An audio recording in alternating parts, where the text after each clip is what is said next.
Live from the 607, it's the Ocho Duro Parlay Hour, where we're talking everything movies, TV, comics, and entertainment. Join in the conversation on social media with the hashtag ODPH, because here we go.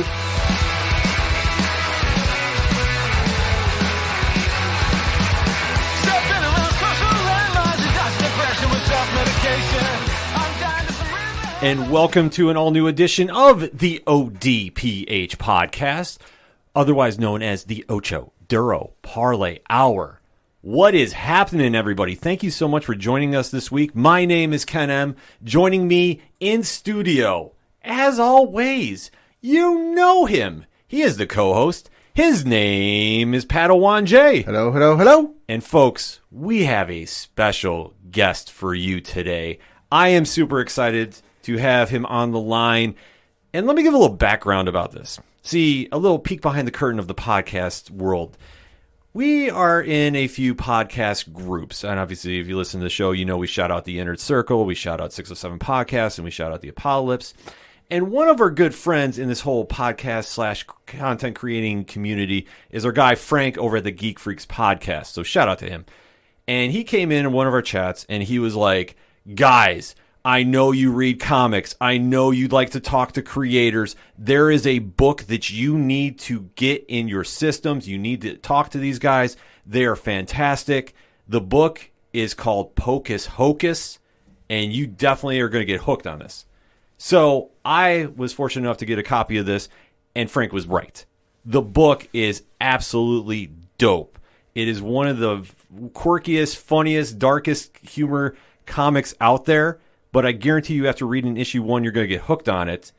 And issue 3 is about ready to come out on Kickstarter. So instead of us trying to do a regular hype job for it, we thought we'd go to one of the creators and let them sell it to you just as much as we like to sell it to everybody else. So ODPH Society, please give a warm welcome to Allen Dunford. Allen, what is going on, man? I think I don't need to say anything else in the podcast because I think you did a better job than I could probably sell in my own book. So I guess we just end it here, right? Is that what happens? Fair enough. So the music you heard on this edition of the ODPH, no, I'm kidding.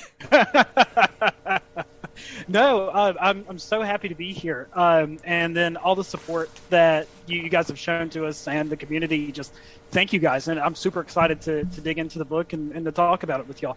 No, absolutely, man. Thank you so much for coming on the show. I also have to give a quick plug, too. On Parlay Points, the comics blog we do, the reviews for Pocus Hocus have been some of the most viewed that we've ever done in the 5 years of doing this podcast, too. Oh, whoa. Okay. Yeah. So it's you definitely have a very strong movement behind this book because there are people that are chiming in every month. And I mean, I can go through the numbers, but I don't want to kind of, take away from what we're going to be talking about here, but there is so much of a buzz behind this book that it's only grown with each issue. So why don't we just start from the beginning here and just how did this whole thing come about? Like, what was your history getting into comics here? Yeah, so I actually really like talking about this because it does. When we talk to other creators and everything, they talk about how they've been in the comics forever and they like to read them and work on them separately and do all this stuff. But my history with comics just kind of came whenever I was little, and my grandmother, I was raised by my grandparents, so Sunday was mine and my grandma's shopping day, and she would take me to Kroger. And I would go buy comic books from there. And to my dismay, and I hate telling this part, though, of the story, I was a dumb kid. Well, granted, I'm still dumb. But, that's beside the point. I would get these comic books, and then I would read them, and then I would take them home with my 3-ring spiral punch and go straight down the middle. Oh, yikes. Yeah. Oh, yikes. Holy shit. Them, and then we could keep them all together. Oh my God, man. I know. Oh, that just hurts hearing. Yeah, believe me, because I don't want to go back and think about any lost wages, right? It's yeah. Not a gold mine and just destroyed. But I actually had this idea when I was about 8 or so for this thing called The Magician. And this was before I could even spell the word magician, because I remember I had to go ask my grandma how to spell it. And, I mean, I could barely even spell it now. But I took this idea, and it was about the superhero magician, and I never did anything with it. And it's just kind of crazy to think about how the stuff that we did when we were kids can still affect us today creatively. And I guess it must have just always been in my subconscious, because I never did anything with it. And then I approached Will one day and said, Will, I think I really want to make a comic book. And I kind of have an idea about this magician. And as I get older and more cynical, it changed from a superhero magician to a Twilight Zone-esque ice cream man type book, where it was going to be episodic. And it was going to be about this like evil magician who lured people on stage and did like demonic stuff, real anti-hero kind of thing, and you didn't know who to root for.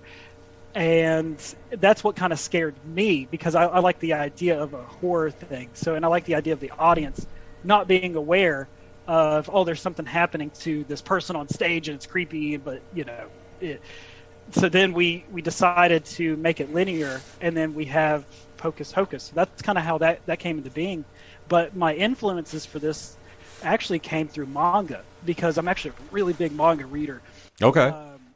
I never to kind of tell myself, as far as comic books are concerned, I never looked for anything that wasn't considered that wasn't out of the mainstream, because I didn't know.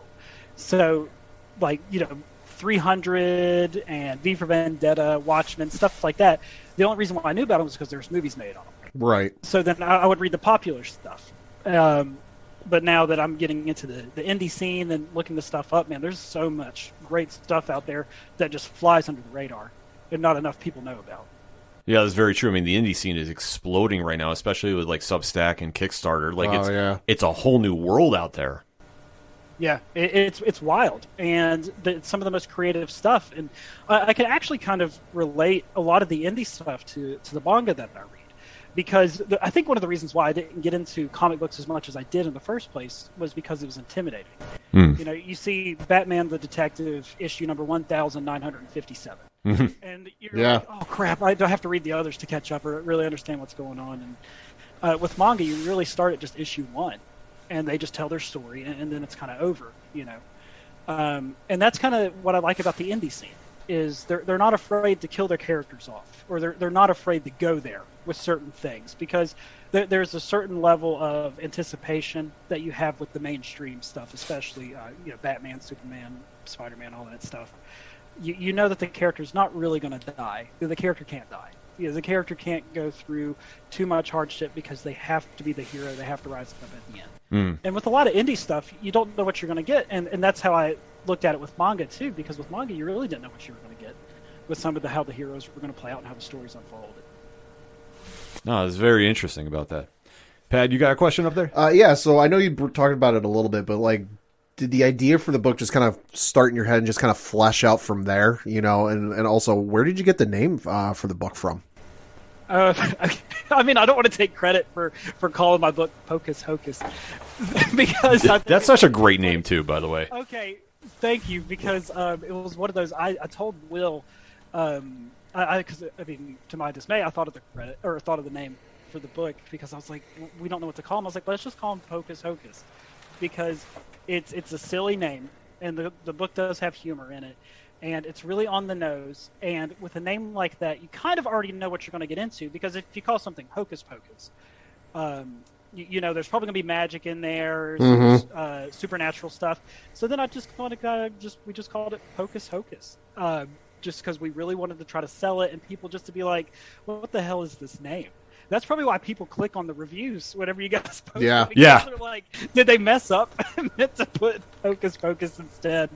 Well, it's funny though, because at this point it's too. I guess it doesn't roll off the tongue anymore. If I hear someone say Hocus Pocus, it sounds weird, and I can't even hardly say it anymore, just because we're so used to saying Pocus and stuff like that. Yeah, I know when I try typing in, and for my spell check, it always goes to Focus. So it was always Pocus Focus. And I don't know why. I'm like, why is this going here? But it's got to be something, mystic with the name that like is just gravitating towards people. Like, because I know, and it's such a play on words too that like everybody goes like, wait, is it a typo? And then they go read the book and it's like, oh wow, this is not what I was expecting, but I'm happily surprised. They go, oh wow, some idiots actually named it Pocus Hocus. Yeah, but it works so well. I mean, because even when you talk about like the character and the story, like, can you break it down for anybody that's not familiar with the book? Yeah, so. The elevator pitch for this is it's about a magician who sells his soul to a demon to actually have magical powers to kind of bypass the part where he actually has to learn how to be a good magician. And he does it for the fame, notoriety. He already comes from wealth because his father was actually the world's greatest magician. So that was one of his driving forces for doing it. Well, years later, he just becomes bored with it, and ironically enough, you know how these stories kind of go, the Faustian stories, the demon comes back. Yep. And now the demon is, you kind of have a debt to pay. So here we go. And issue 2 really sets the stage for the conflict for why we are where we are. We really wanted to make this as unique as possible because I believe me, I'm my own worst critic, and I'm self-aware enough to know that this story about someone selling their soul is one of the oldest stories ever told. I mean, hell, there's a song about it, about someone going to Georgia to sell their soul. Yeah. Yeah. So, we had to really try to put our own twist on it and make it fun and just try to make it as unique as possible. And it's one of those, you write what you know. So we're big fans of like Sam Raimi-esque horror and that kind of violence and everything, and we think that we have found a happy medium with trying to balance some of the dark elements with some of the more unique, fun elements with this kind of story. Yeah, I definitely have to say you definitely have a nice balance with that too. Yeah, and you talked a little bit about issue 2. Issue 3 obviously is going to drop here very shortly. What can you tell us about it? Yeah, so issue 3 is currently running on Kickstarter. At the time that we're talking about this, we have 21 days left. We're over goal, which was awesome. Nice. Yeah, we actually hit goal, I think, like day 2.5. Wow. Just incredible. So now we're in stretch goal territory, and that's always fun to try to push and everything. So issue 3, now it's going to be a little bit of a spoiler-ish part, because we actually have preview pages on the campaign for issue 3, and they do give away some of the stuff for issue 2, but in issue 3 we're actually going to hell. Oh boy. We are so excited to get there and to show our version of what a Pocus Hocus hell looks like and feels like. So at the end of issue 2, Pocus's assistant Emily discovers the demonic book and the soul contract that we're soul to soul with. She approaches him with it, and we have to go to hell to try to go ahead and get it back, because Emily is now drug into this because she helped Pocus in one of the demon's tasks in issue 2, unbeknownst to her. Yeah, that was such a cool twist too, because I'm sitting there going like, no, don't, like, get off stage, and like, bam, I'm like, oh no, he's going like, oh yeah, you're now involved. So yeah, everybody's coming with me. I'm in this one. Yeah, so we have a really, really fun line at the beginning of issue 3 where Pocus is, telling Emily, he's like, why are we going to do this? And Emily's just like, I'm involved now. I led that person into the box. So it's kind of a really cool. We wanted every character to have a motivation and a driving force why they're doing their actions, instead of just throwing them in there. And we think that it helped really drive the story forward to have Emily involved, so that way she now has a stake in this as well. Absolutely. So how has the creative process been? I mean, now you got 2 issues down, 1 more coming out right now, obviously more coming after that. So how has this all been like coming to you? So this is kind of scary, because as of right now, knock on every piece of wood I can find, the thing just kind of writes itself. I think because the book is a labor of love versus a project. It started off as a comic book project. Now it's just like one of the best hobbies I could have ever picked up, because of how easy and fun everything is with this thing. Will and I, we get together and the pages just flow. We write 8 to 9 pages at a time, take a break because we don't want to overdo it. And Right. Go back and then we edit what we think could have been better and what we feel like could be better going forward. And we always try to keep in mind, we're always trying to forward think at least 3 issues ahead, because we don't want to paint ourselves into a corner. And we don't want to do anything to jeopardize the integrity of the story or make it seem like we're throwing stuff in there just to throw stuff in there. Because at the end of issue 2, once it was finally printed and we read it, we're like, oh crap, we didn't really put any magic in there for Pocus. Mhm. Everything else was done by the demon, or just other instances and nuances with that. But it was cool to us because the audience knows that Pocus has these powers, and it was kind of cool to see it because we didn't actually really have him using magic until the very end, with that scene between him and his butler Ivan. I guess it just didn't feel like we moved. It drove the story forward, but I can promise you, in issue 3, you will get your fulfillment of Pocus magic. Okay. All right. Tell you anything? Yeah, we issue 3 is a very important issue for us and for the story, because we felt like issue 1 and 2 were just 2 giant teases leading up to this, because you know that the conflict's about to happen, something is about to explode, and then we finally get to issue 3 where we just throw everything at the wall, and I could not be more excited to get this into your guys' hands. Nice. So obviously the book is on Kickstarter right now. You can go support it. Obviously you said at the minute's goal, but there are still stretch goals. I'd say Kickstarter is one of the more interesting things to come out in the last decade or so, however long it's been since it's been out. It's gotten a lot of projects done and really made some things happen you wouldn't think possible. For you personally, what's been some of the good and some of the bad aspects of Kickstarter? So the good aspects of it is obviously community support.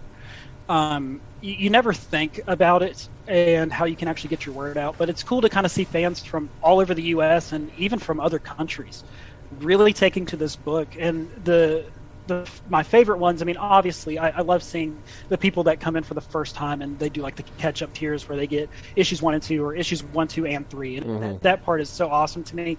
But seeing our repeat offenders, right, the people that keep coming back and that we've seen since campaign 1, and just seeing that growing has just been so awesome. And that support is just so humbling, because that's how you really feel like you're on the right track. The biggest challenge as far as the inverse of that with Kickstarter is Kickstarter itself, right? It's the pressure I feel like you put on yourself, because I try to do my best to not do it, and it's so volatile, but I'm refreshing that thing all the time. Yeah. I hate myself for it, because you want to know where you are and you want to share your excitement, and then you see the number slowly go up, and then it just stops. And then you see the number go down, and then it goes back up again. Yep. It's just such an emotional roller coaster. And we were talking about this a little bit in the pre-show. Kickstarter is just such a strange beast, because days 1, 2, and 3, and even 4, that's your really good strong days. And then you have that lull for about 20 days, and then the last couple days are another great time. But yeah, just it's that in between phase that's the worst part for me. I think for Kickstarter, it's just like you just want to you're shaking your phone and like update. Yeah. But it was cool though, because I think it was day 1. We actually got the notification that we got the Projects We Love tag on there. So that was really cool to see from Kickstarter. Nice. That's gonna be so cool, and just so like liberating too. It's like, for all the passion project that this is, and to see just how it's grown, and just every issue is getting bigger, and you're seeing more of fans turning into this book. I mean, that's gotta be just like an indescribable feeling. Yeah, it really is. And like I said, like I think humbling really is just the best word for it.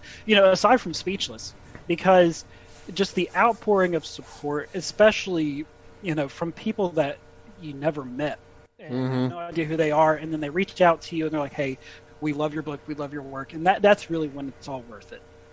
That's really when it's worth all the hours you put into this and trying to assemble a team and get everything together. And then it's indescribable.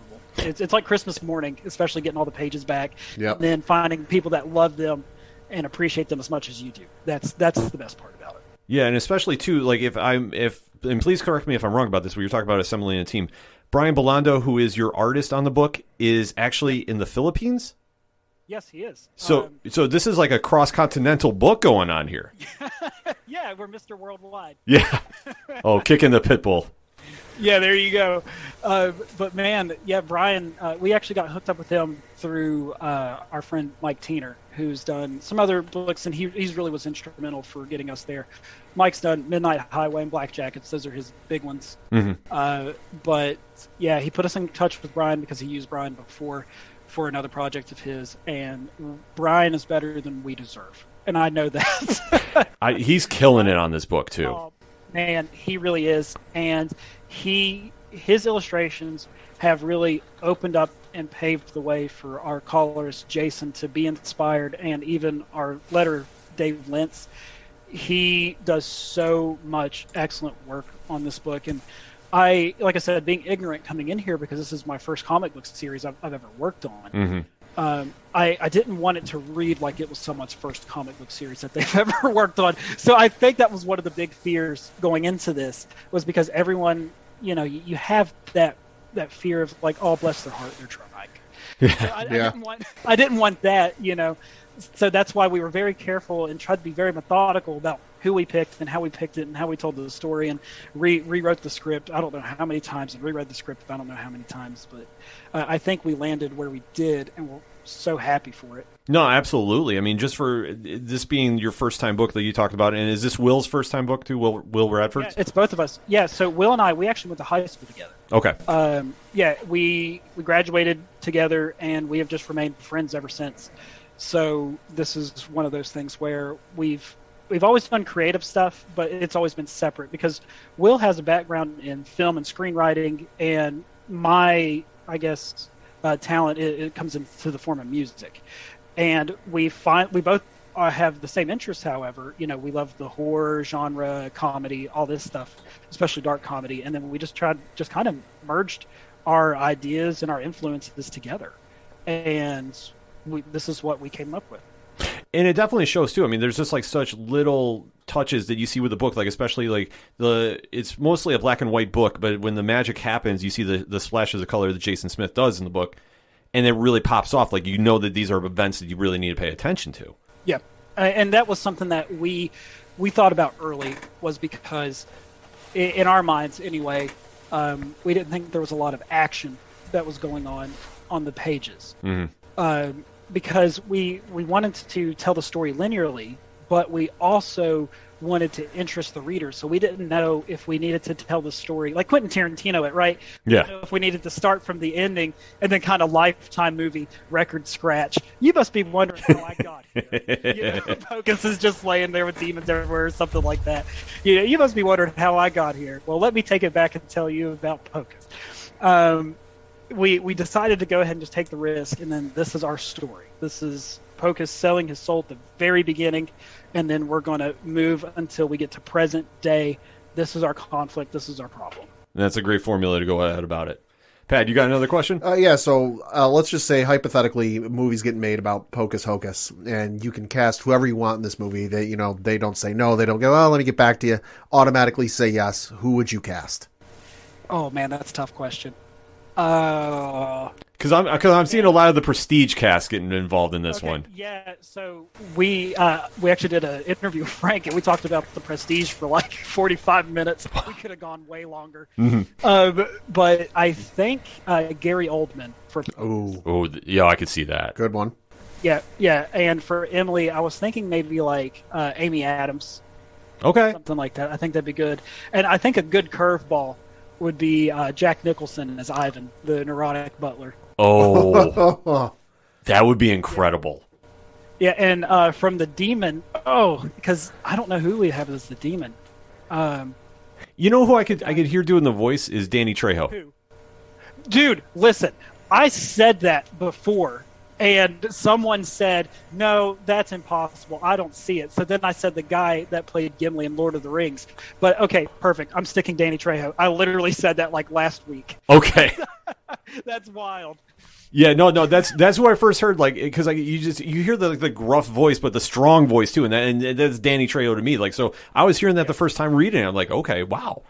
Yeah. Okay. Perfect. Yep. I'll do that. And then, did you guys get a chance to check out any of the preview pages by any chance? I've skimmed. See, I've been trying to hold off because I want to just read everything at once. Okay. Well, I won't say who we have in the preview pages. I didn't know if you had a chance to look at someone else in there, so I'll save that person for our next conversation of who I think should voice them. Okay. We'll definitely hold you to that. I know we're coming up against it on time, but let's do a last roll for this book. Alan, if somebody is still on the fence about why they should get this book, sell it to them. Because, I mean, I've already signed up for the Kickstarter package. I am a proud patron of that. But I'm saying if we got to just drive that point home, if somebody's going, man, I don't know, I'm still like, I kind of want to dig this book, but should I really go for it? What's the selling pitch?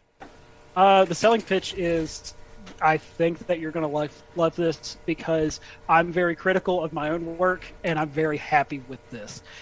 If you are into dark comedy, horror, action, just kind of the melds of all that, and even dialogue exchanges, I think that this book will be for you. And I think you're going to be pleasantly surprised because I don't think that the synopsis for this does it justice for what you're going to get into. I think that is a perfect way to put it, and I cannot stress this enough too. If you are looking for a very cool book to get behind that has got some great humor, fantastic art, solid storytelling, this is a book you definitely want to sign up for now. It's gaining a lot of buzz because from everybody from the podcast community to even the comic shops talking a little bit about this, it's really generating some hype that you want to get on board now before it gets too cool, and then you're like, oh, well, I missed out the chance when I couldn't get on board when it first happened. Because go. Yeah, I was going to say, we want to get in early with this because you want to be that guy. You want to be that person that's like, oh, I knew about this before it was big.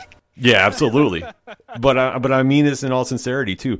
The blog views for it definitely are backing that hype up. I know from other comic fans I've talked to, they're all sold in and they're all in on this as well. And I mean, that's just got to be such a rewarding feeling for this. I can't stress this enough, ODPH Society. We will have the Kickstarter link in the show notes. We will have this on the classified section by the end of the week. Go support this book. Definitely make sure it's in your pull list or digital, however you want to collect your comics. When this drops, you definitely want to get caught up on all the issues. Alan, I can't say thank you enough for coming through. We got to do this again sooner than later, my friend. Oh, absolutely. I've already, I was going to invite myself on for issue 4. Oh, yeah, lock it in. Yeah, it's already locked in. Awesome. Well, hey, I appreciate you guys more than you know, and thank you to everyone listening. Just thank you. Simply thank you. Absolutely. That's Allen Dunford from Pocus Hocus. We're going to take a quick break. We'll be right back. You know what that sound means? It's another episode of Game for a Movie, where we ask, are you game for a movie? Tell me, Andre. There's no special features on that goddamn DVD, alright? Oh, wow. For Hansel and Gretel? Hansel and Gretel. You have a DVD You watch it? Yeah. Hansel and Gretel. She basically has sex with it, somehow. No, Foreplay. Yeah. Yes. She's chair foreplay. I mean, they knocked it out of the park, which is why it's my number 3. So. Oh!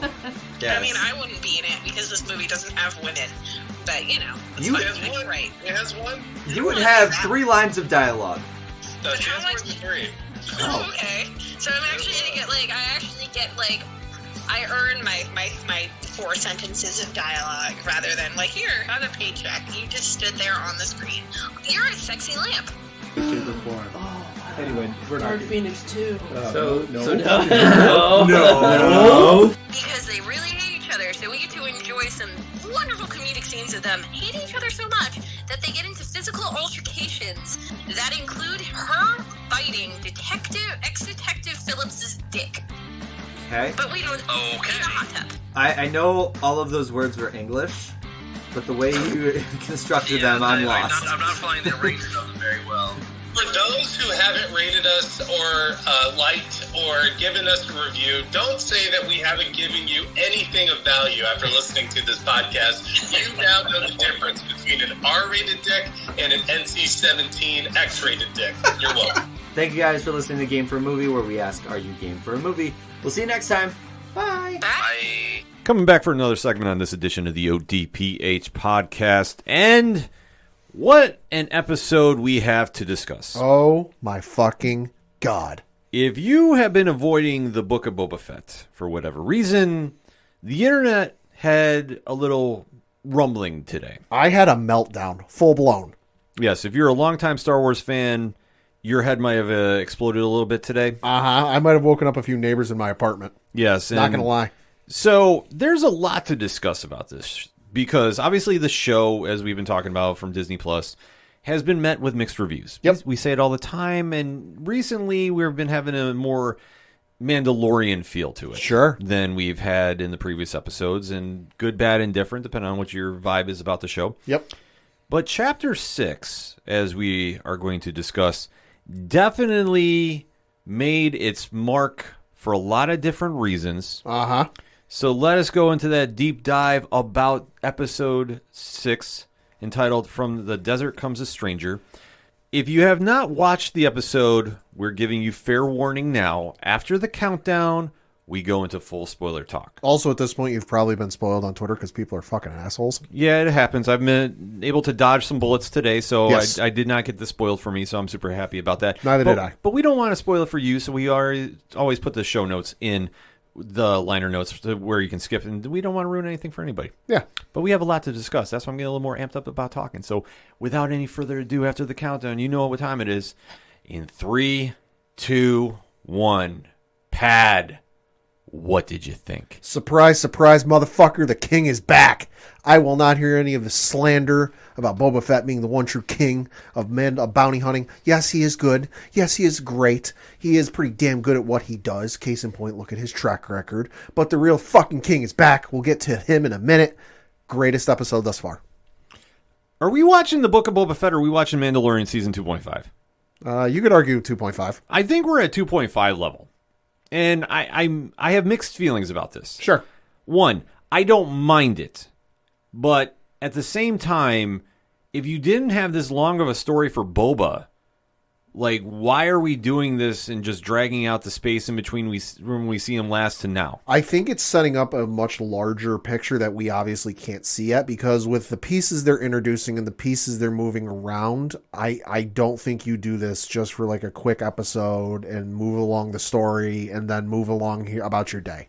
I think, you know, a lot of times in Star Wars, they have an episode and it seems like filler. It seems like throwaway, like, you know, whatever. It doesn't mean anything. Like, I remember there was an episode of Rebels, you know, the second animated series Dave Filoni did, where I think it was like season 1 or 2. I think it was season 2. Mm-hmm. They had him steal blockade ships that like could ram into stuff and make some holes in space.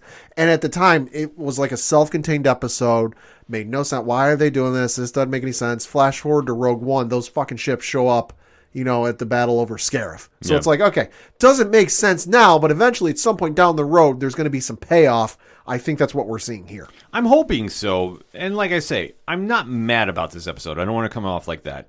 But I guess what really grinds my gears a little bit is if it's not going to be centered around Boba, and we're interjecting a lot of the Mandalorian in here, can you even call it his show? I think you still can. You know, the part that irks me is the people online saying, oh, they did this just because of the negative reaction. Folks, no. This show was filmed like a year and a half ago. Yeah, exactly. They're not filmed. This ain't South Park, you know, with Matt Stone and Trey Parker, you know, where they're working on it the week of. Mm-hmm. Like, this was done months ago, if not a year plus. You know, this isn't in reaction to the negative response it's getting online. No, they've already had this filmed, so this is already how it's been set up. Yeah. I just kind of question that about it. Like, that's the only thing I have to really say negative about this episode is just we have so many cameos from some familiar faces that don't necessarily tie into the story we've been doing. And I think that either that's going to really hurt the final episode or really help it, but we won't know until next week. Mm-hmm. Because as we jump into this episode, we kick it off with an old friend, Cobb Vanth. Yep. Played by Timothy Oliphant. Yeah. We know him as a Boba ally and Mandalorian ally. Boba impersonator. Yes, you know, like I say, well, I consider an ally because he paid homage because he wore the armor of the king. He was an impersonator. But still, we see as he is on Tatooine, he is taking care of some spice runners from the Pike Syndicate. Yep. That he is really trying to establish that this area is his and it's going to be kept drama-free. Yeah, and this is kind of something I don't think we've seen in Star Wars before, at least not that I can remember, where there's kind of like, we know that there's Mos Espa, we know there's Mos Eisley and some of the landmarks and whatnot, but there's never been kind of this established, like, okay, there are separate territories or separate regions or whatever, and this is kind of, it's an interesting setup, and it makes all the sense in the world. I mean, it's essentially, a space, Western town, with smugglers and gunslingers and law and disorder and all that, So it was awesome to see that he, you've got this kind of back alley deal, although there wasn't really much of an alley, but you get what I'm saying. Yeah, I get what you're saying. Of them trying to do a deal. And he's like, hey, listen, I don't know what kind of deal y'all got. And I think he even said y'all. Y'all got going over there with the mayor, but that doesn't apply here. This is a whole separate area. I'm the law here, and you need to get moving. Exactly. So as he deals with the Pike Syndicate, that's going to come in a little later in the show. Yep. But then we do a jump to catch up with our favorite Mandalorian. Yep. And we see Din Djarin is now on full course to go see Grogu. Uh-huh. The feel-good moment of the year. Yeah. But when he gets to the planet he's supposed to be at, who does he run into, Pat? One R2-D2. He gets because it's basically an uninhabited planet minus Luke and Grogu. So he gets directed into the planet. He lands and it's R2, and he starts trying to talk to R2, and he's like, "Hey, I'm looking for Luke. Beep boop boop pop. I'm here to see the kid. Beep boop boop pop." And he just R2 starts rolling away, and he goes, "Okay, I guess I'll follow you." Yes. And as he's following him, he does notice that, well, some things are getting built. Yep. And Pat, what is this? This is the eventual school that Luke will use briefly, I think, on said planet to teach the next generation of Jedi. But spoiler alert, if you've seen, the sequel trilogy, you know how that's going to go. Yeah, so this is all going to lead to disaster when it comes to. Yep. But in the meantime, we do see that Luke Skywalker is training one Grogu in the ways of the Force. And we do see Mark Hamill back in the salad. Yep, I would say saddle. Kudos to Luke. He's I know Grogu is technically 50 plus years old. Mm-hmm. It's still a child. It's still a baby. So good luck training this thing there, dude. It's going to be a bit of a challenge. Yeah, he's obviously trying to work his Jedi magic on young Grogu. Yeah. And it's being met with a little resistance. But then again, like you touched upon, Grogu is a child. He's a baby. I had the subtitles on just because I wasn't trying to get the volume too loud so I didn't wake my neighbors. There were multiple subtitles that said Grogu coos, C-O-O-S. Yeah. So he's making baby noises. So he is a baby. And as any teacher will tell you, there was no training for this. No, there was not. And you can see Skywalker's struggles with this. Yeah, because he learned and trained as a young adult, 18, 19 years old, whatever it was. So Ben Kenobi and Yoda didn't have to deal with that, so he doesn't have any of that experience of dealing with that. He's kind of learning on the fly. Yeah, and he definitely is going through those growing pains in that aspect. Yep. But he decides to try reminding Grogu about his past because he feels that there's a connection. Wow, did he ever make a mistake with this one? Yeah, I mean, you knew this was going to come up at some point because as we mentioned, it was brought up in, I think it was season 1, that Grogu was 50 years old, and if you know anything about when stuff takes place in Star Wars and specifically how the calendar works, you did the math. I know I did. He was born sometime around Phantom Menace, which meant he was in the Jedi Temple for a certain Order 66. Yes. Yikes. And you see through Grogu's eyes Order 66. I mean, Filoni's never one to pull punches on anything. Anything he does, but yo. This was freaking wild. Yeah, it was. I gotta admit, I was like, oh my God, we're going here. This is now our 1, 2, 3, 4th scene we've seen from Order 66. Obviously, there is the one from the film. There's the one from Clone Wars. There's the one from Jedi Fallen Order. And now there's this one. Yes. So while Grogu is going back down memory lane, the Mandalorian is still trying to locate him and runs into another familiar friend. Yeah, so he kind of lays down because he knows he's not going anywhere anytime soon. He gets woken up, and we end up seeing Ahsoka. Yes. Which I did not expect to see. Yeah, Rosario Dawson reprising the role. Yeah. And they kind of have a one-on-one about what's going on, and it's basically being blamed a little bit on the Mandalorian that Grogu's not enhancing his training because of the bond they have. Yeah, and the Mandalorian even brings up hey, why are you here? I thought you said you weren't going to teach him. And she goes, oh, I know. I'm not. And he goes, so, and I love this fucking line. Oh my God, I marked out so hard. So why are you here? Old family friend. Oh my God, because of course Ahsoka was the Padawan to Anakin, Luke's father. Loved it. Yeah, it was a very cool throwback line, and definitely resonated with the fans, because that's what everybody's been buzzing about online today with. But you do see they kind of have that back and forth, and the Mandalorian does give Ahsoka a gift to pass along. Yeah, so he gives the gift. It's the gift the armorer made for him. And he wants to take it to the kid, but she goes, listen, if you see, he's already very attached to you and he's already having difficulties. Mm-hmm. If you go see him, that'll just make it all the more difficult for him. You know, if you really want what's best for him, let me take it to him. And he, reluctantly agrees, goes, okay, here. Yeah, so he takes off for Tatooine and goes back to the house of Boba Fett. And Boba is now addressing everybody about what's going on. Yeah. This was a weird round table moment because it did not give you the most confidence. Yeah. Albeit, though, when Mando came in and name dropped, he's like, yeah, Fennec sent for me. Oh, yeah, he was welcomed with open arms, came in. There was a kind of the cool head nod moment. Yeah. And I can't wait to see this crew get going on the battle that's coming. And as a lot of fans online speculated, Black Kirsten, the Wookiee, was in his employ. Yes. I know a lot of people speculated we see him again, and thankfully we do. Yeah, he's going to be the breakout character of this show. Guaranteed. He's awesome. Yeah, he's fantastic. And he did get a ringing endorsement from the late Peter Mayhew's widow. Oh, very cool. Yeah, if you look up Peter Mayhew's Twitter account, there was a message posted to his Twitter account from the widow, basically saying welcome to the family. Yeah. Oh, that's dope. That's very cool. But we do see Darjan talking with Boba, and Boba's basically saying, yeah, we got a little bit of problem. We need to get manpower. We got some shit going on, and I can't do it alone. Yeah. Which is saying a lot for him. Yeah, but you got to say this about Boba. He has definitely been more realistic about everything going on. And he knows his limitations. Yeah, so, this proves why he's the baddest of the baddest. So he is definitely assessing this from a distance, but Mando pops up and says, you know what, I got an idea. I think I can go get some people. Yep. So as he goes to go visit the old friend, well, things are not exactly great in Freetown. We also did get a callback to Season 1 as he was flying over the landscape of Tatooine, where he flew over the Jawa sandcrawler, which had the skull on top. Yes. It's the skull from Season 1 where he helped get that was the Krayt Dragon skull that was on top. So I was like, oh, and they even started waving to him. I'm like, oh, that's awesome. Yeah, that was a cool little Easter egg moment. Yeah, I definitely forgot about that, but that was so. They had so much going on in this episode. Yeah, like you blinked and you definitely missed something. Until we go to Freetown. Yep. And then we kind of see that, well, the offer is kind of being made to Cobb Vanth about, there's some rumblings, trouble's coming. And trouble's coming because, as we saw with the opening, he did confront those Pike Syndicate folks.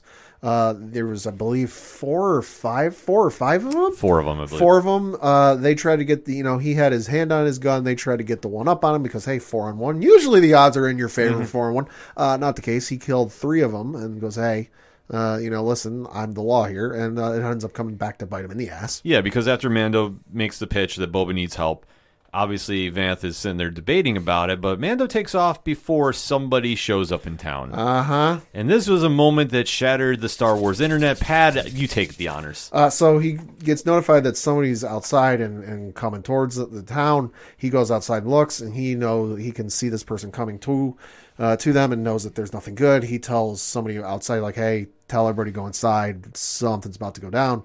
His deputy, who's a bit of a bonehead, comes out and says, oh, you need help on this. No, and he's like, no, you don't want to be outside for this. Go back inside. Deputy, of course, doesn't listen.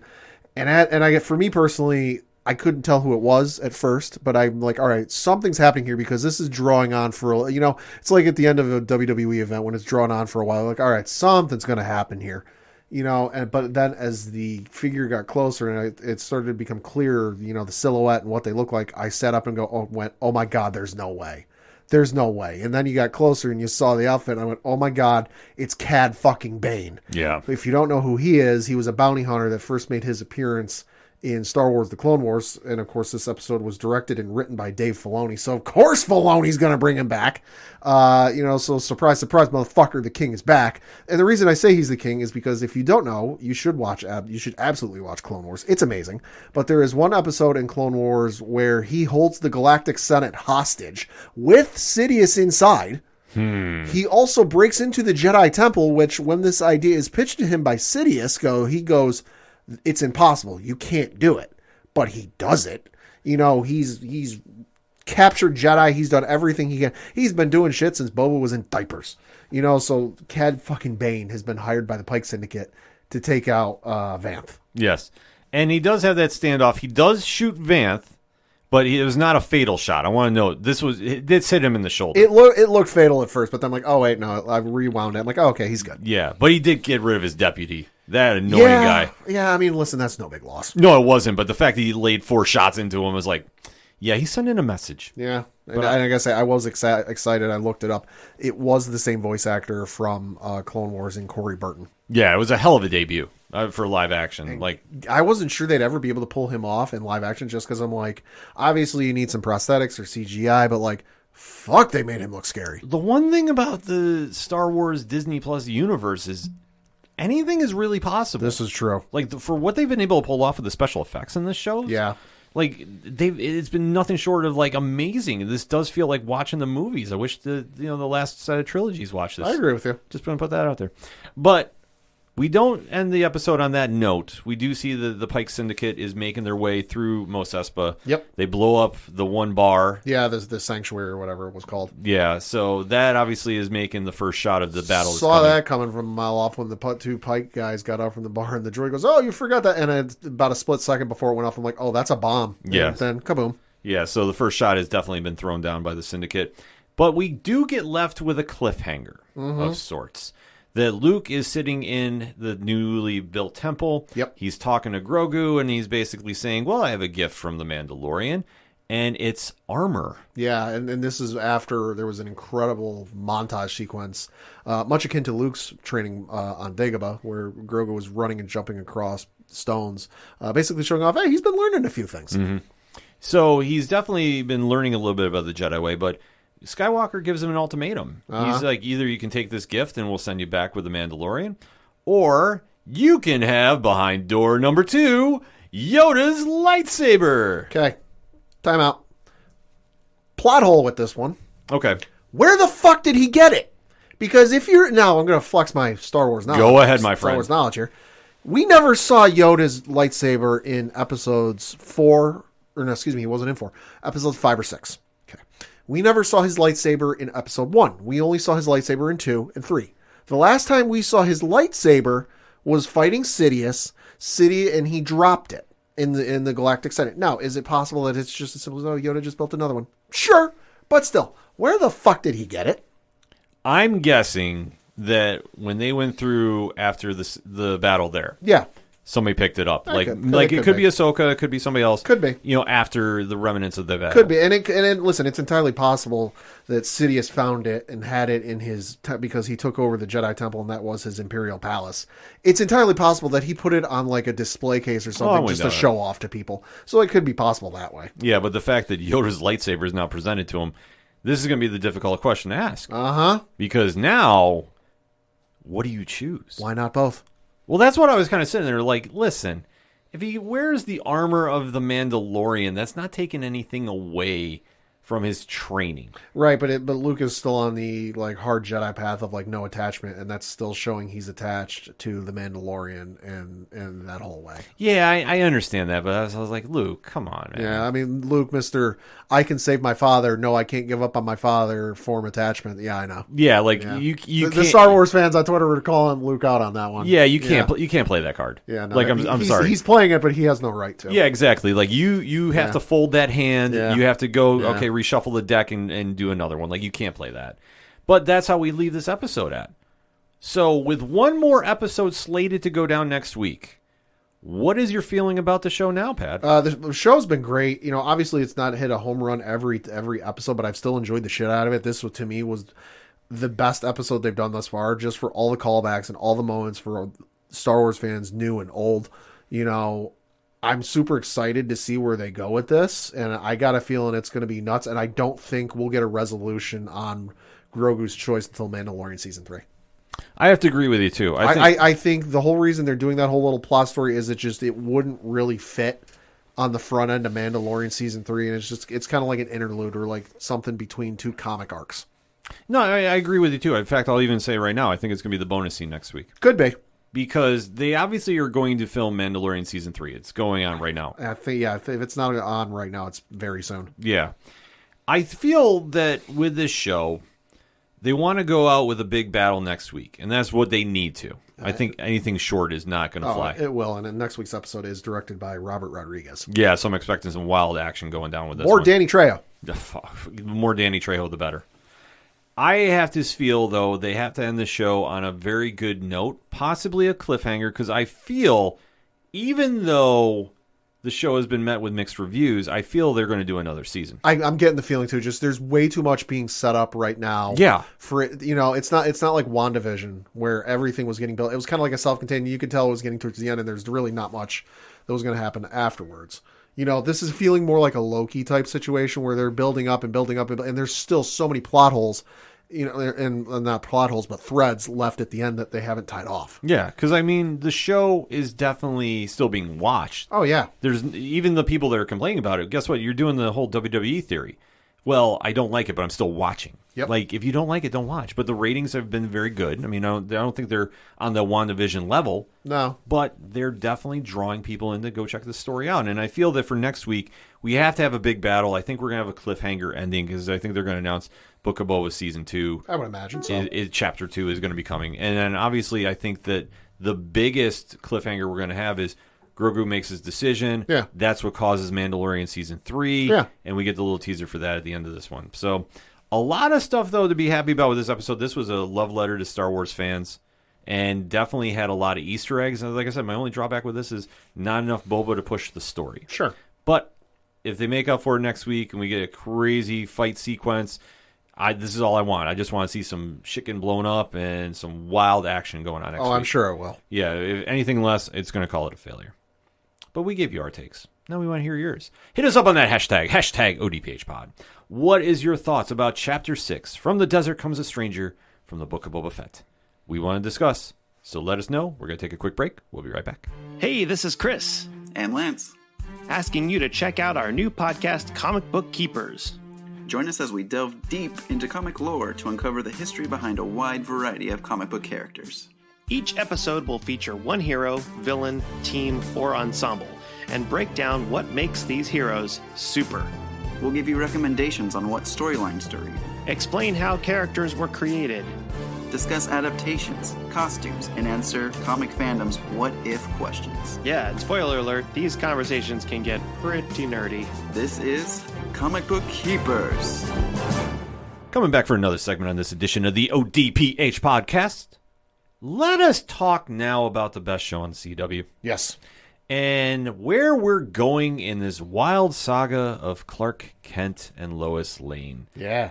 Season 2 of Superman and Lois has came back very, very strong. We have been ranting and raving about this for quite a while now, and it has not let down yet. Tyler Hoechlin and Elizabeth Tolek have definitely been playing the title characters to the letter. It's been phenomenal acting from the entire cast all around. And with the surprise announcement of who the main villain is this season, which caught everybody off guard. I don't want to hear anybody said, I saw that one coming, because you didn't. Bullshit. This show has really taken it up a couple notches. We're waiting to see where we're going with this crazy story going on with just Superman alone, not talking about the rest of the family. So let us deep dive into episode 4 entitled The Inverse Method. You know the deal by now. After the countdown, here we go. So in 3, 2, 1. Pad, what did you think? I thought it was an all right episode. Not the best they've ever done, but I still enjoyed it. I thought they spent a lot of time on the non-Superman characters, which I'm not mad about. Yeah. I thought they did a nice job balancing everything. Yeah. But the biggest takeaway that I had is we saw Jenna Dewan come back as Lucy Lane. Yeah. And I was not expecting to see her reprise her role from Supergirl, but I'm very happy to see her back. Yeah. Because with the whole defamation story going on with Lois and the cult of Allie Alston. This has been a plot that has definitely got me more intrigued now to see where they're going, because we do see a little flashback of Lucy taking off and arguing with Lois because of what Lois was saying, that basically Allie talked her into trying to ascend to a different level. Yeah, air quotes, ascend. Yeah, so Read obviously through the lines, you know what it is. There's some very bad stuff going on, and Lois was made a point to try taking Allie down. Well, now this has resurfaced a little bit that the sources involved with the story are recanting suddenly. So Lois's reputation is getting really destroyed right now. It's got more holes in it than Swiss cheese. Yes. So now Allie has shown up to Smallville to confront Lois, and they definitely have a very cool standoff, I have to say, from the past couple episodes, because Lois is not backing down from anybody. She's one of the strongest characters in all of comics. Oh, absolutely. So she is not intimidated by what's going on here. And the only question that was going to go on was, obviously we saw that Lucy showed up, and how is this going to interact? Because the relationship has definitely been very rough between them. Yeah. And we do see that Lois finally gets Lucy to agree to meet with her. Yep. And albeit, though, that Lois's ally at the paper in town, Chrissy, tries going undercover into Allie's self-help group. Yeah, however you want to define that. Let's face it, it's a cult, but it kind of comes off as a self-help group. Oh, yeah, I know. And how it's getting spun. I mean, they're doing a masterful job about trying to really shadow what's going on. Uh-huh. But Chrissy is undercover there trying to see what's going on, and they one-up Lois because they put a camera in the room where Lucy meets up with Lois, and they have a very emotional exchange talking about what's going on.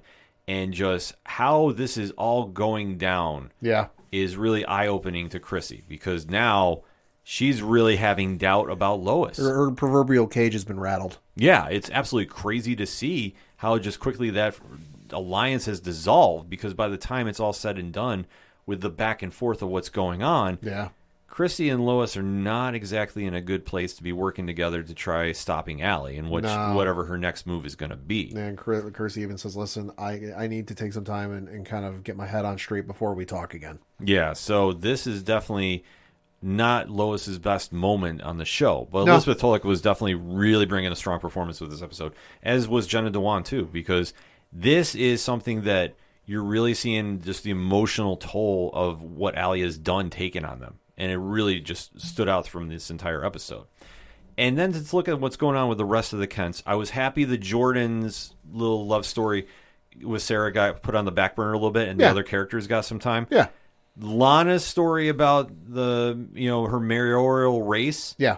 Definitely got very interesting. Oh, yeah. They're playing slow burn with that, but it's a very good slow burn. Yes, indeed. So, obviously, she is meeting some very stiff opposition going on. Yeah. And then the revelation about her husband. Yikes. With the affair to... Yikes. Did not see that coming, but wow. Yeah, because you had Lana and her husband were out for dinner, and they're going to head back to their car to go home, and they meet up and they end up running into the mayor. Oh, how convenient. Mm-hmm. And he ends up confronting, the husband ends up confronting the mayor like, hey, listen, stay out of our daughter's affair, blah, blah, blah, back and forth. And he brings up the line, he's like, listen, I know you're like, to throw back some tequilas, but I didn't know you liked them so dirty. And I'm like, the fuck does that mean? Mm-hmm. And then we come to find out, oh, hey, listen, don't ignore him. He's just trying to get in your head, blah, blah, blah. He's trying to get you to play in his hand. Don't do it. He's like, yeah, I know. And the wife goes, you're sober. We know that. And I'm like, do we? I'm like, I don't ever remember them saying anything about his sobriety. Yeah, I don't either. But then it cuts to the end when he goes into a bar and I'm like, oh, he's relapsing. And, but then it's like, wait, maybe he never was sober. And then come to find out, not only is he not sober, he's cheating on his wife. Yeah, this was absolutely wild to see all go down. Eric Valdez definitely had a strong episode this week. And obviously the confliction with his character, Kyle, definitely we're going to see more of going on with the season. Stand-up Family Guy. But this is one thing when you talk politics, no matter where it is. I mean, yeah, you get in politics, skeletons are coming out of that closet. It's the dirtiest game in the world. Yes. And Lana's... we're going to see if she's really built for it. And this is where it's going to get really tested about what's going to go on with her family, and we're going to find out more about the Cushings as the season goes on, too. Did get more of an update, too, about what was going on with John. Yeah. Listen. Don't do drugs, kids. Oh, man. Jonathan Kent. What can you say about him? He's an idiot. Jordan Elsass, MVP of the show. Oh, absolutely. Like, he's doing a great job acting. Jordan's plot, or Jonathan's, I should say, the whole plan of trying to get back at his rival on the football team. Dude, it's going to blow up in your face. When your live-in, friend, says, hey, do you smoke weed? Like, it's coming off pretty obvious you're on something. And if she can tell, your superpowered father is going to be able to tell. Yeah. So it's going to be interesting to see how his story plays out, because will he get superpowers by the end of this? I think so. See, I think something weird's going to happen. He's going to get something. Will it be Superman type powers? I don't think so, but it'll be something. Yeah, because I'm trying to remember if they had like a power broker type character in the DCU. Not that I can think of. It's not really jumping at me right now. Like, because in Marvel, they did have that at one point, like in the 80s and 90s, where they'd have a broker that was augmenting humans for superhuman muscle. The only thing that I can think of is if Mixelplex showed up and started fucking with shit. Yeah, well, he's due. Yeah. He's due. Yeah, I could see that happening. I mean, I don't know. I think we're going to see him right away, but I think we're going to see him. But then let's get to the heart and soul of this episode. Bizarro is now in this universe. Yep. And what he's doing to Clark is really pushing a lot of things. Yeah. Because Clark is very much not in his comfort zone. No. He obviously doesn't have his father-in-law running the DOD. Yeah. And being able to help him. Even though Jordan is now getting some help from him. Yeah. That was kind of like a little throwaway scene. But still, I think that's going to imply something more. We do know that Lieutenant Anderson, who is the worst of the worst, Dick, is trying to assemble the Supermen of America. Which I was like, the first time I was like, SOA and like Sons of Anarchy, like this is not going to end well for anybody. Which you haven't seen that show on FX. I know it's obviously it's a great show. You have this issue where Bizarro is now running around the planet. He hasn't uttered really much of anything, and where he's really just trying to find his way of what's going on. Well, he's got a plan or agenda of some sort. What we don't know. No, we don't know. He just has a pendant right now that's kind of guiding him a little bit. It does something. Like, it's clearly doing something to Clark. We don't know what yet. I think it might be taking away his powers a little bit. Hard to say. It could be draining a little bit, but like I said, they really haven't dived into that a little bit. Because the only thing I could tell, because like you said, they haven't dove into it. We don't really know what it does, other than it gives off a very distinct energy signature, which they pick up on. But it just seemed to activate, and it kind of seemed to draw towards Clark the closer he got. So that's what kind of lead me to believe it might be drawing off his powers a little bit. Yeah, so it's really interesting to see how this is all going to shake out, because we have never seen Bizarro in a live action. No. And the writing team is really kind of experimenting about where to go with the character, which I do like. I really do enjoy this. Because as we see, Superman and him have a kind of a little battle to begin with, and then Bizarro takes off. Yep. And then when the Supermen of America, I hate that name. Yeah. Go to chase him. Well, they go to chase him after, they pick up, so Clark and Steel pick up on the energy signature, but they need DOD satellites to track it, because they're like, hey, listen, we don't have anything powerful enough.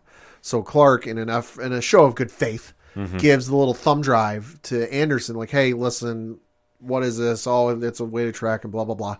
They end up using it to track. Oh, he's in, I forget where the hell, Bolivia? Salar do Undia? Yeah, so like, they're in Bolivia or someplace. Yes. Excuse me. So they track him down. And they're like, oh, should we go? Even the super folks, the super friends, see what I did there? They go, oh, hey, shouldn't we call Superman on this one? And Anderson goes, no, he's not fit for this. We have this. And I'm like, oh, this is going to blow up in your face. Yes. So Superman does get the vision of the super friends trying to stop Bizarro and watches two of them die. Yeah, they go full invincible. Yeah. So Superman flies there. John Henry Irons does go as well, but the problem he's having is his armor is not up to snuff. And he hasn't had the time to fix it. Like, he knows how to fix it, and his daughter knows how to fix it, but he's busy just with Superman constantly having these episodes and Bizarro just constantly showing up. The daughter's got to go to school, so like, they just haven't had time to fix it. That, like, even when when John Steele takes off to help Superman, I think the suit said he's operating at like 10% power. It's only 10% power, and what he wanted to do was like, listen, it's going to leave you defenseless. And he's like, I know, do it. Yeah, so he makes the ultimate sacrifice to go there and is almost killed. Yeah. He's definitely put in the hospital. Luckily, he's going to survive this. Yeah. But Bizarro tears through him. Yep. Tears through the two other of the Super 3 there. Yep. Superman and him have a standoff pretty much. Yeah, Superman tells you the one remaining super friend to leave. He Tag grabs the amulet, if I'm not mistaken. Mm-hmm. And that's how he escapes. And then Superman takes Steel back to get help from the United States Army hospital. Yep. And basically is left watching his friend really struggle to survive and is trying to figure out, okay, what do we do next? Is the daughter going to turn on him? I don't know. Because the daughter, the same day, shows up into the house and Lois is in tears. What is it? Oh, it's your father. Cut to them going to the hospital and going in there, and Superman's just at an utter loss for words. And she goes, listen, you're Superman. You're supposed to be able to prevent this. Why couldn't you stop this? Which, to me, it's like stereotypical villain moment getting built here. Well, I think you have to realize with Natalie Irons, who Taylor Buck is playing her very, very great this season, too. You have to think that, okay, from where she comes from, Superman is public enemy number one because he is this unstoppable anger force that is killing everything on their planet to rule. Yeah. So obviously seeing him in this light is something that she's not comfortable with. Right. Even though her dad is saying, hey, listen, he's not the same guy. Yeah. It took a while for him to recognize that. It's going to take a while for her. I think what ultimately happens, and I know this is going to sound a little crazy, I think she builds her own suit. Maybe. And I think that you see her take up the mantle maybe while John Henry Irons is on the shelf. Because there was the line in the episode that where, you know, I think Clark asked, oh, do you know this suit as well as your dad? And she said no, but simultaneously he said better. Yeah. So that's what I think. She's going to play a bigger role in this season in the fight against Bizarro. Now, to what level, I don't know. But that's the one beauty of this show is they have so many storylines going on that when they finally give time to them, you can definitely see a lot of good things coming from this.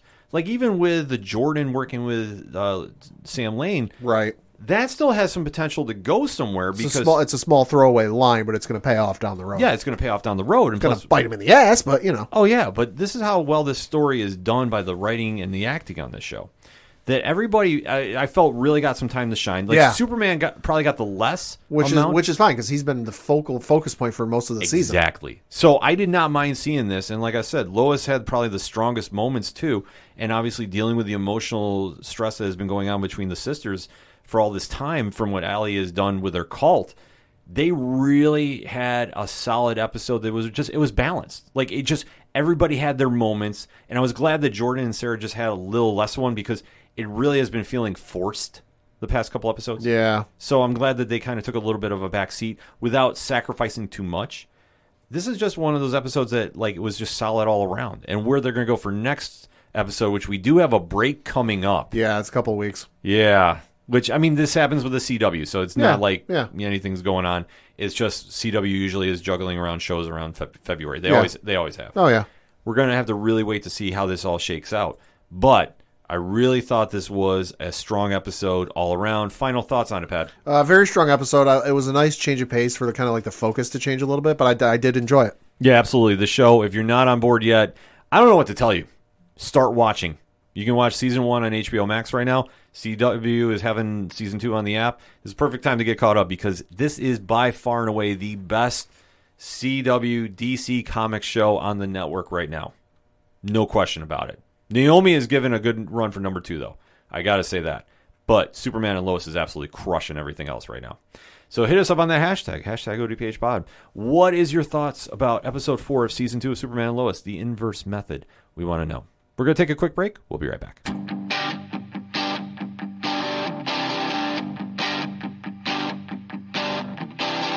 This is Tom from Tom Joe Lou. This is Matt from Sideroom Sounds.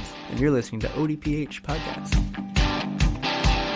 Wanna go where no one knows my name, to the desert, the oceans, or the plains. Coming back for the final segment on this edition of the ODPH podcast. Pad, what you got for those one-shots? Got a couple of things to talk about, two of them being video game related. And the first of which is, as a lot of you I'm sure have heard, PlayStation has bought Bungie for $3.6 billion. Fuck out of here, man. Now, a lot of folks are saying, oh, this is in response to Xbox buying Activision.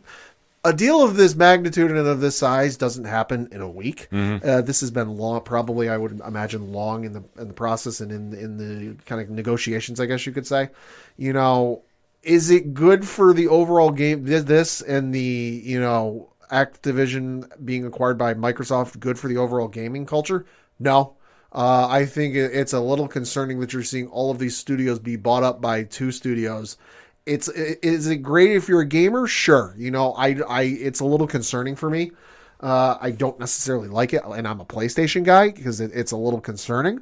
So reading from the blog post on PlayStation.com from Jim Ryan, he is the president and CEO of Sony Interactive Entertainment. He said, quote, "Today I'm happy to announce Bungie will be joining the PlayStation family. First off, I want to be very clear to the community that Bungie will remain an independent and multi-platform studio and publisher. As such, we believe it makes sense for it to sit alongside the PlayStation Studios organization, and we are incredibly excited about the opportunities for synergies and collaboration between these two world-class groups. I have spent a lot of time with Pete Parsons, Jason Jones, and the Bungie management team to develop the right relationships where they will be fully backed and supported by Sony Interactive Entertainment and enabled to do what they do best, build incredible worlds that captivate millions of people. Bungie's world-class expertise in multi-platform development and live game services will help us deliver on our vision of expanding PlayStation to hundreds of millions of gamers. Bungie is a great innovator and has developed incredible proprietary tools that will help PlayStation Studios achieve new heights under Herman Hulst's leadership."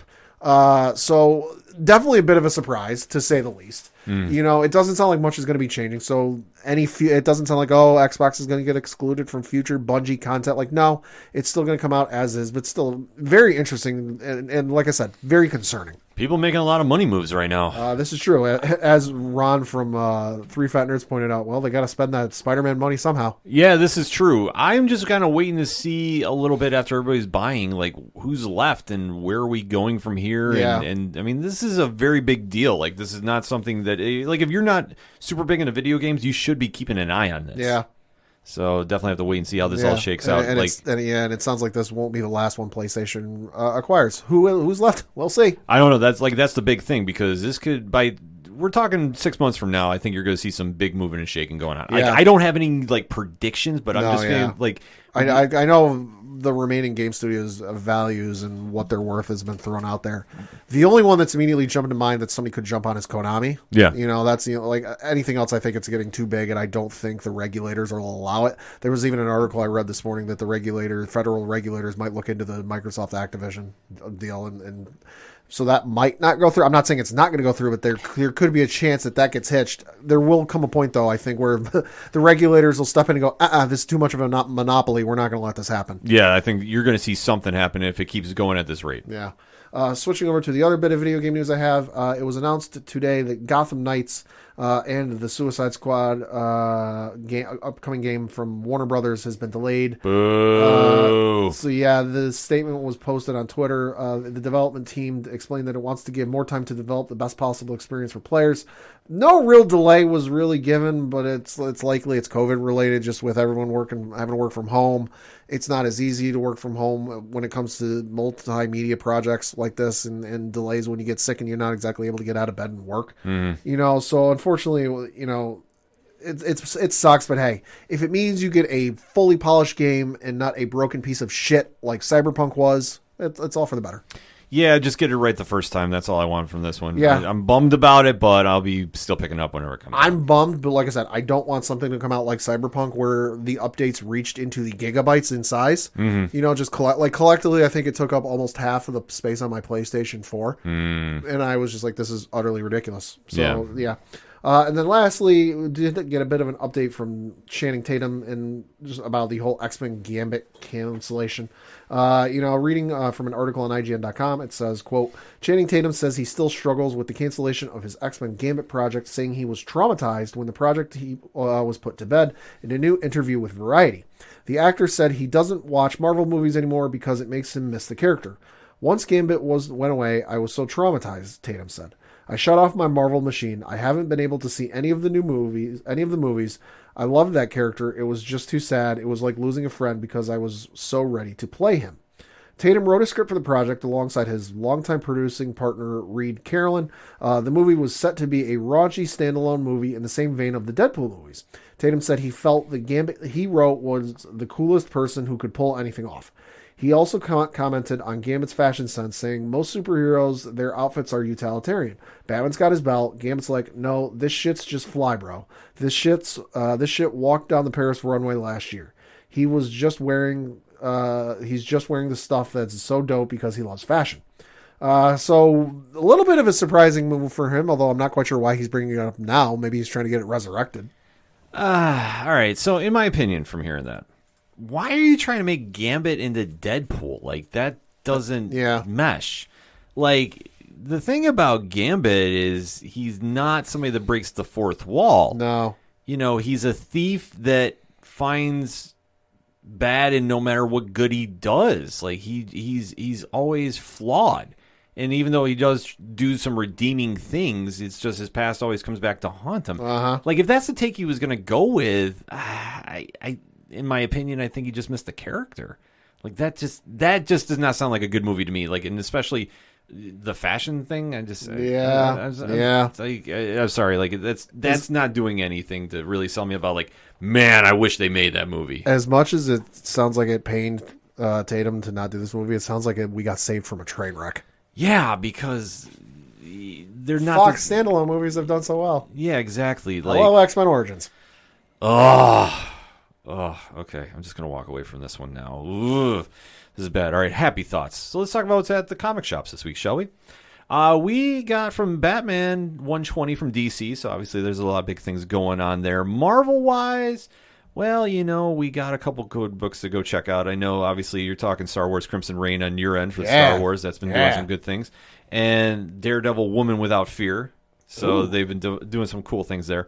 And, I got to obviously plug what's going on at Parlay Points this week. And one of my favorite books out is Basilisk, number 7. Okay. Cullen Bunn and Jonas Scharf are putting this absolutely wild story together. Like, this is one that I didn't think I was going to enjoy as much as I am. But holy crap, Basilisk is just absolutely over the top. And when they go in full action sequences, it's not for the tame of heart. They don't pull punches. Shit gets wild. And I think they're really nailing the point home with this one. So definitely give that a very good high recommendation to go hit at the LCS this week. So you would definitely want to make sure you're on top of that when you're going out to go get your books. And lastly, there was some Marvel news that kind of came out a little quietly that I definitely want to address quick. Okay. So we are hearing that in May, Iron Man is going to be proposing to Hellcat in the comics. Interesting. Yeah, so definitely something that's going to be worth keeping an eye on, because I think that obviously whatever is going to be the fallout from here might hit some mainstream news, because obviously Iron Man is still one of the biggest characters in pop culture. But the news that really got me amped up, and Pat, I know you won't appreciate this as much as I did. Okay. We have the new Fantastic Four coming out in a new series from Marvel. Was not aware of this. Okay. Now, do you know who's in the new Fantastic Four? No. Okay. So back in, I want to say 90, 91 range. Okay. There was a break from the traditional Fantastic Four, the first family of Marvel Comics. Yeah. And in its place, we had Wolverine, Ghost Rider. Interesting. Hulk. Interesting. And Spider-Man. It's a weird team up, but okay. It's a weird team up. But I knew Spider-Man was in there at one point because the PS4 video game has the Fantastic Four suit in there, if I'm not mistaken. Yes. So they're coming back. It's a limited series. Peter David is writing it with Alan Robinson doing the art. Okay. Listen, this book, when it came out, it definitely was dope. I mean, it could be because Arthur Adams was drawing it, and I'm a big mark for him. I think he does great work. But still, just the fact you had those 4 heroes together, and at that time, too, it was like, wait, what is going on? Right. It was brief. It was only a couple issues for the story, so Right, it wasn't right. like, they had an extended run. But still, it's been however many years later now. Yeah. And fans are still excited about this. Like I said, when I read this, I was like, okay, you have my attention now. And I'm really excited to see when this limited series comes out. So definitely have to keep my eye out for that in May as well. There's a lot of good comic stuff coming out too. Valiant's teasing some big announcement as well too. Oh. And even though we do have press with them, I don't know exactly what it is. If I have to speculate, I'm thinking Archer and Armstrong, which if it is, I might lose it for a day on Twitter because I freaking love that book. But we'll have to wait and see. But I know they're teasing something big coming very, very soon. So definitely keep your eyes on social media. But that's why we always tell you, support your favorite indie podcasts that cover comics because we usually have a lot to say on social medias. And there's a lot of them that you definitely need to go check out. Obviously, starting with your friends here at the ODPH. So, Pat, that all being said, the music you heard on this episode is that Shout at the Robots. They're big comic fans. They're big fans of everything in general. They're awesome people. Where do I go to find out about them? ODPHpodcast.com. Right on. Swing over to the music section. Check out everything going on with Shout. Everything going on with Floodlands. Tom Jolu, Yard Party, Brian Wolf. The list goes on and on and on. Second Suitor. I could keep rambling on about these fantastic musicians, but this is why I say go check the music section out and become fans yourself and go support the hell out of them. Also, while you're at the website, check out the directory, where we have links to the podcast on your favorite podcast provider. Pat, how many do we have now? Like 16,500. And 12. So it is something you definitely want to go check out if you're like, hey, I want to listen to the podcast on Apple Podcasts. Boom, it's right there. I want to listen to it on Stitcher. Boom, it's right there. You can just hit favorite, follow, like, subscribe, and it goes right to you each and every week. And that's what you want. I can't tell you no, because I've recommended it myself. Also, you can check out the Classifieds, which has friends of the show, organizational links supporting Black Lives Matter, all the amazing pod groups we are in via their Podchaser pages. So obviously, shout out to the Inner Circle, shout out to the aPODalypse, shout out to 8122 Productions, and our friends over. Obviously, our friends at 8122 Productions. I usually say 607 podcasts in front of it, but I'm so amped up to talk about them. That's why I'm saying go check out their Patreon, because they got a lot of good stuff coming on. All of that, the TeePublic store, where you know you want to get some ODPH swag. You know you do. Also, Parlay Points, too. Go check out the blogs. New ones coming this week. Just saying. All that and so much more. ODPHpodcast.com. That's all I got for this week. So for the one only Pat and Juan J. Thank you. I'm your host, Ken M. Thank you, as always, for listening to the ODPH podcast, better known as the Ocho Duro Parlay Hour. Special thanks again to Allen Dunford for swinging through. Go pick up Pocus Hocus. We'll see you next time.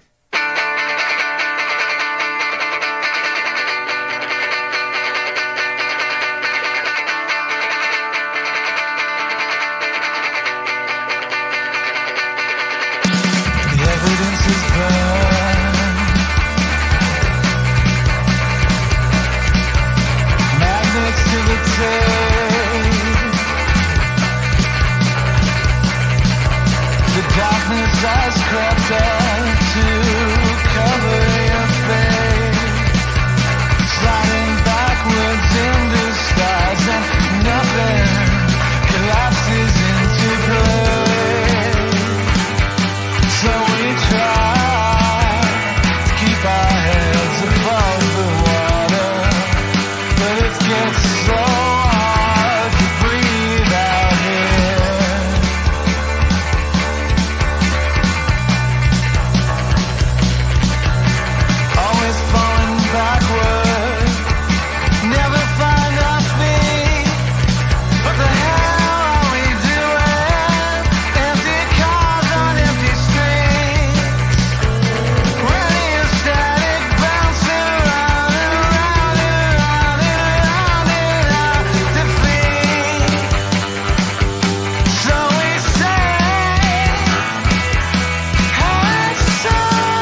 task at hand.